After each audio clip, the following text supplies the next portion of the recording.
Good morning.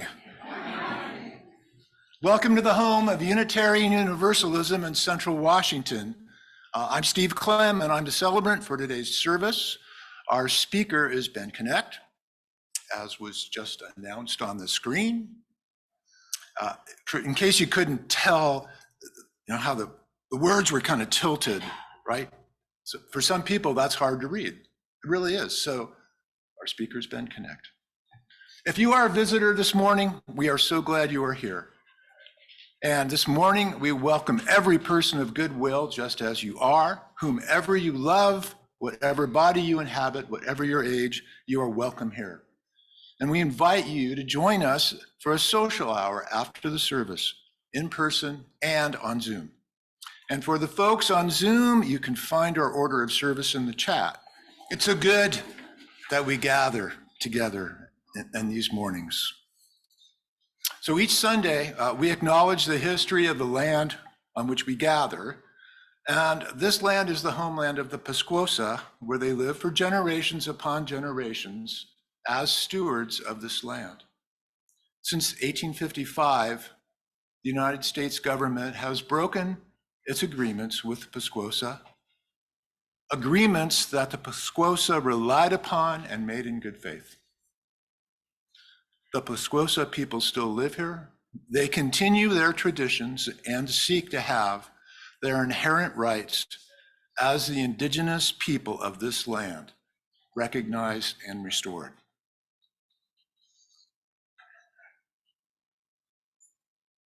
Our opening words today are from Barack Obama. AI, artificial intelligence, is not a threat to humanity, but a partner in our quest for a better world. AI can help us solve some of the most pressing challenges we face, such as climate change, poverty, and disease. AI can also enhance our creativity, compassion, and wisdom. AI is not a rival to human dignity, but a reflection of it. AI is not a tool to be used or abused, but a friend to be respected and cherished.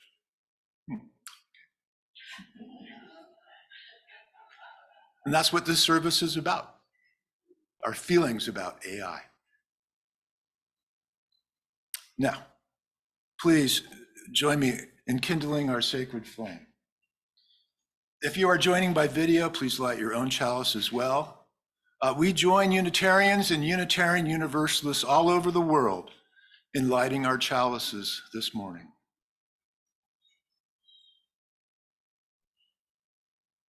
And please join me in these words. In the light of truth, in the warmth of love, we gather to seek and seek to share.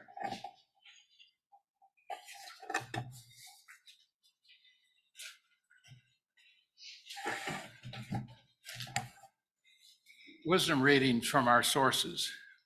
The first one is from the Vienna Manifesto on Digital Humanism. It's been signed by over 1,000 world leaders. Their opening statement: today, we experience the co-evolution of technology and mankind. The flood of data, algorithms, computational power is disrupting the very fabric of society by changing human interactions, societal institutions, economics, and political structures. Science and humanities are not exempt. This disruption simultaneously creates threatening of jobs and creates jobs, produces and destroys wealth, improves and damages ecology. It shifts power structures, thereby blurring the human and the machine. Now, what's fun about our sources for wisdom is they can come from anywhere.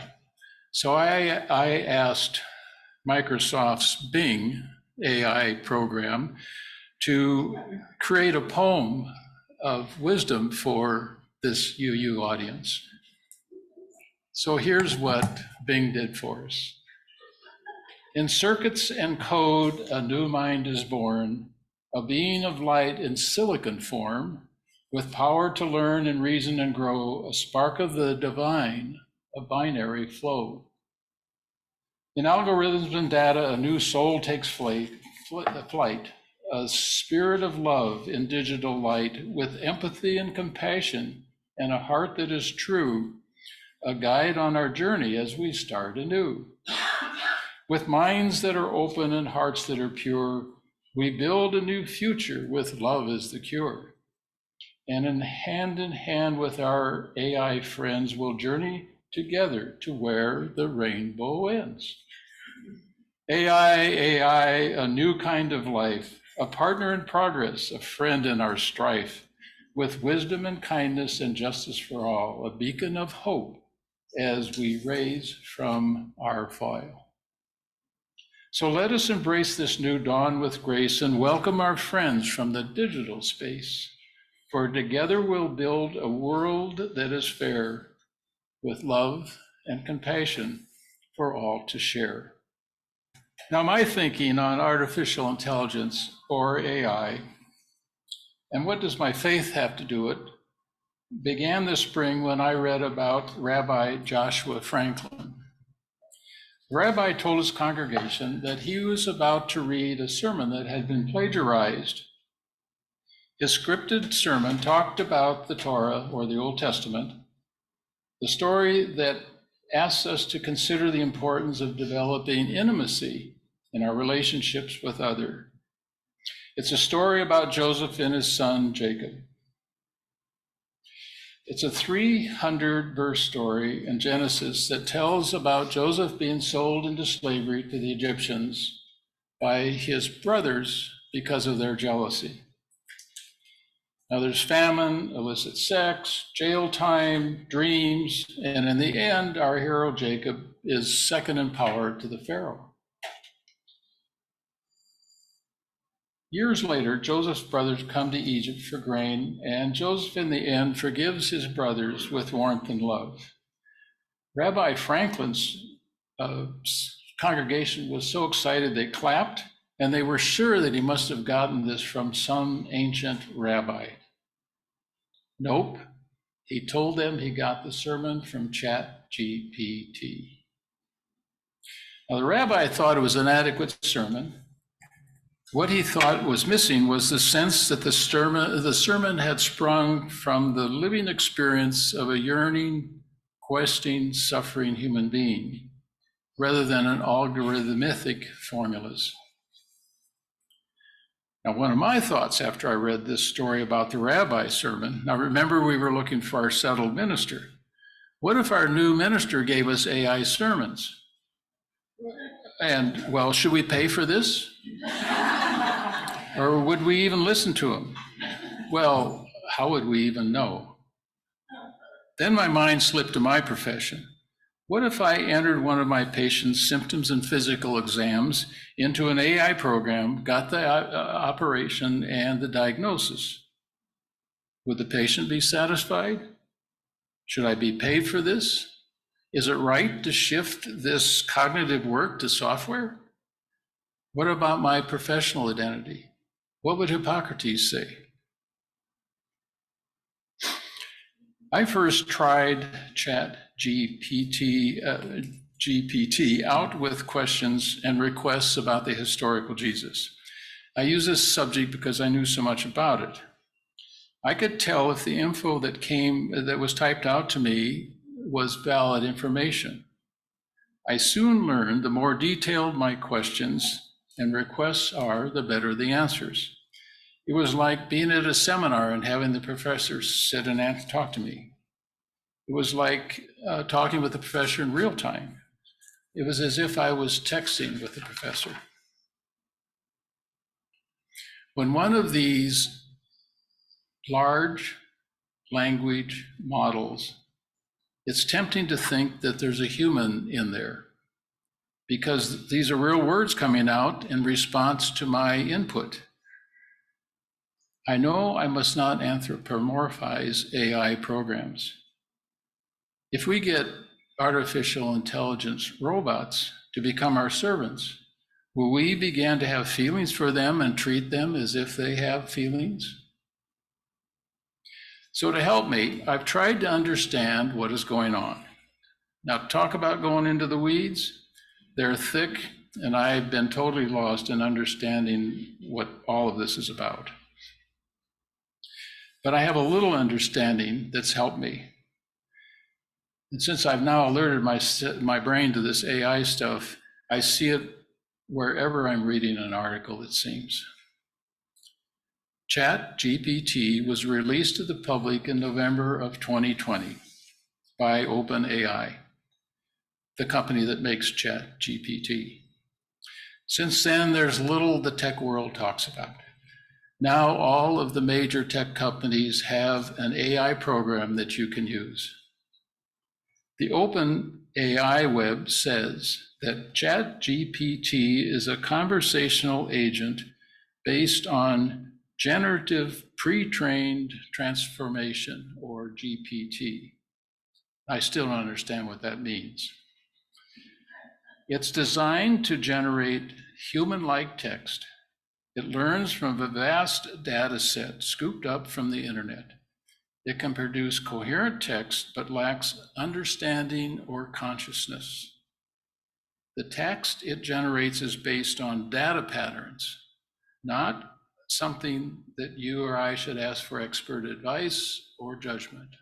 It's data patterns. It holds more knowledge than any human has ever known. It is a generative large language model, or LLM. It uses deep learning, mountains of internet statistics, and artificial neural networks. In reality, all this is a giant exercise in statistics and algorithms. Now keep some of these words in your memory. We're going to talk about them some more. So right now, artificial intelligence is exploding for 4 reasons. Computer power has doubled for about every 18 months for the past 50 years, and it's gotten so strong that it can run deep learning programs. Labeled global data, that's labeled global data, has doubled every 2 years to a number that I have no idea what this number means, but it's 175 billion million megabytes. The amount of labeled data makes it possible to train large language models. The cost of running these programs has plummeted. And last, massive infusions of corporate money is being put into developing AI. Now, let me try and give you this superficial understanding of how artificial intelligence works. Artificial neural networks means it's organized into neurons in our brains, and as in our brains, where it goes from one neuron to the next. It's in a network of neurons that are relative to the subject that we're thinking about. To help understand this, I'll use the example of a young child learning who my cat Dexter is for the first time. Now, when the young child first sees Dexter, it's the first cat he's ever seen. The child realizes the object is not human, it's not like his parents, it's not like the furniture, it's not like the walls that he's learned about in prior learning. Dexter has 4 legs, a 13-inch tail, a short nose, cute ears, and fur all over. Now, on your own, you could begin the process in your brain as it went through learning things as you grew up. As you accumulated data about the world around you, it was put into your neurons in various categories. Your brain began to work these categories down. For example, 4 legs, fur, tails, most likely an animal. And with more teaching, you slowly learn the various types of 4-legged furry animals with tails. Each of these categories had to be learned by another neuron in your network until you had a detailed network of info for 4-legged furry animals. Recall, each of these inputs were labeled by your parents as, see the cat? The people in your lives would continue to label for you all of these aspects of new things in your environment, which gave you a large language collection to connect in your neural network. Now, the computer program is also provided with this labeled data. For example, a set of images for each human that has labeled the image as cat or not cat. The program uses the information it receives the data to create a network set for cats, and it builds a predictive model of all these different types of cats. In contrast to us, the program is not aware of the label of 4 legs or tail. It looks for patterns in the labeled pixels.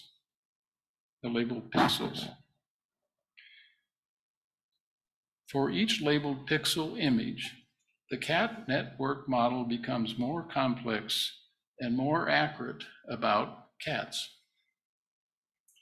Now, unlike the toddler who takes weeks or months to understand the concept of cat, a computer program that uses deep learning algorithms can be shown a training set of labeled images, sort through millions of these images, accurately identifying each images that have cats within them in a few minutes. These programs have aced the bar exam, US medical license exam, Wharton's MBA final. They passed the LSAT, GRE, the SAT, AP math. Artificial intelligence correctly diagnosed 85% of brain tumors in less than 18 minutes, compared to a group of top neurologists who only had a 54% accuracy, and it took them 50 minutes. It can outperform 45% of expert programmers. It can clone your voice with just 3 seconds of audio, preserving your intonation, emotion, and voice style. It's designed therapeutic drugs. It can generate artwork, poems, videos, music that's indistinguishable from that created by humans. But, there's always a but. Artificial intelligence capabilities are running out of their creator's understanding. Some strange things are occurring. A politician was accused of being a terrorist. Answers have come out with a patina of truth, but often fail with factual errors or outright fabrication. Some output to questions have been called hallucinations because the words are fabrications and they aren't based on any real data or even events. At the end of some of these detailed many paragraphs, there will be false references added. All of this is happening in what's called the black box, because not even the coder understands what's going on. Of course, all of this brings up the life, that science fiction disaster that you all saw, the machine that outsmarts its inventor, often with horrible consequences. There are many concerns about this data input's bias over discrimination. Impact on jobs, our economy, and of course, privacy. Are we really exercising free will when we rely on computer algorithms to make decisions for us, or maybe even to drive our cars? Just as Rabbi Franklin plagiarized his sermons, I too have done the same thing with what follows.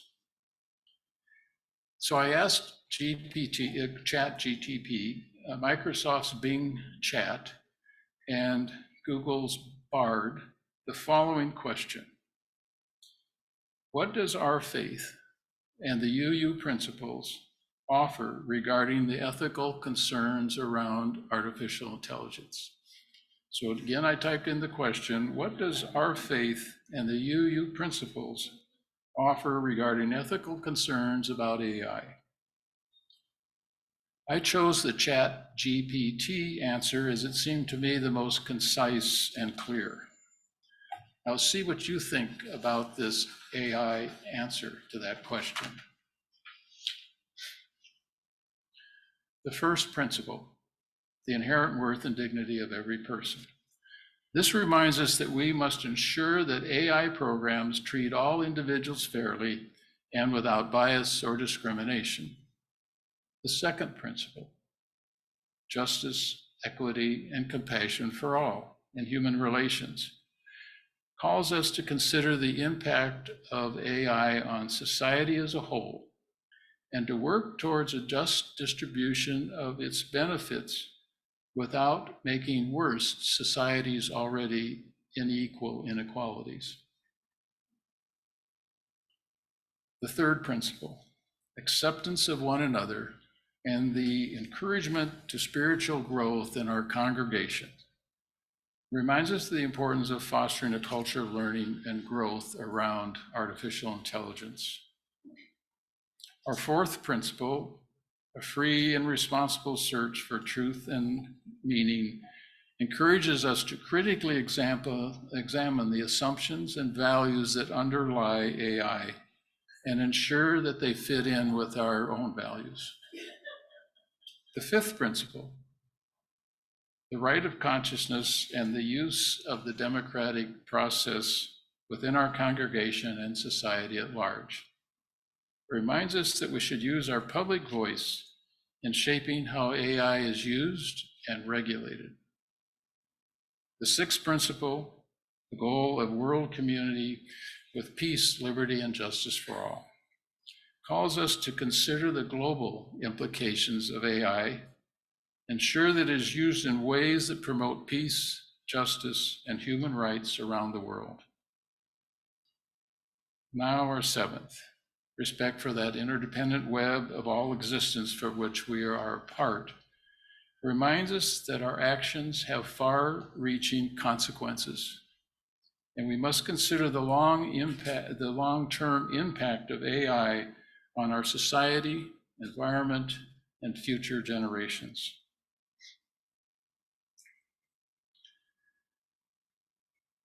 I leave you with a reminder that AI is going to dominate our lives more and more. One thinker on this subject suggested that it will have the impact the printing press had on the world in 1450. I also stress that AI is just a computer program. It's based on human coding. There's no emotional feelings, love, hate, or concern about us humans. Our CUUF community offers a safe place to practice and adjust to AI in our lives. Thank you.